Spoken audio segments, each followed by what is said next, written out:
ဘယ်သူပဲဖြစ်ဖြစ်မြတ်ဗုဒ္ဓရဲ့သာသနာမှာရှင်တွေကသရတရားဖြစ်ပြီးကုသိုလ်ကောင်းမှုပြုလုပ်ခွင့်ရတယ်ဆိုတာဒီဘဝကအစပထမတော့မဖြစ်နိုင်ဘူးရှေးဘုရားတွေရှေးသူတော်ကောင်းတွေရဲ့ထမ်းမှာအဆုံးအမတွေကိုရခဲ့လို့သာအခုလိုเจ้าကြီးတွေဆောင်းလို့လှူဒန်းတယ်ဆိုတဲ့ကုသိုလ်ကောင်းမှုလုပ်နိုင်တာဖြစ်တယ်တရားပွဲလာပြီးတရားနာတယ်ဆိုတာလည်းပဲ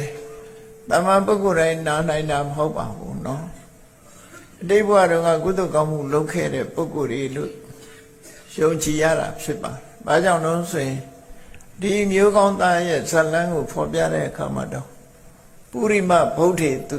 ကတာဓိကာရောဆိုတဲ့စကားလုံးလေးဟာမှတ်သားစရာရှေးဘုရားရှင်တွေရဲ့လက်ထက်ဘုရားသခင်ကိုရမြတ်တို့ရဲ့အဆုံးအမနဲ့ကတာဓိကာရဆိုတာအဓိကာရလို့ဆိုတဲ့ထူးခြားတဲ့ကုသိုလ်ကောင်းမှုတွေကိုလုပ်ခဲ့တယ်လို့ဆိုတာပြောထားတာ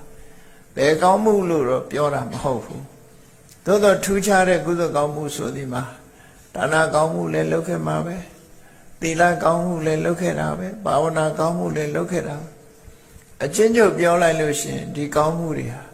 ကောင်းကျိုးချမ်းသာကိုပေးနိုင်တဲ့ကုသိုလ်ကောင်းမှုမှန်သမျှလုပ်ခဲ့တယ်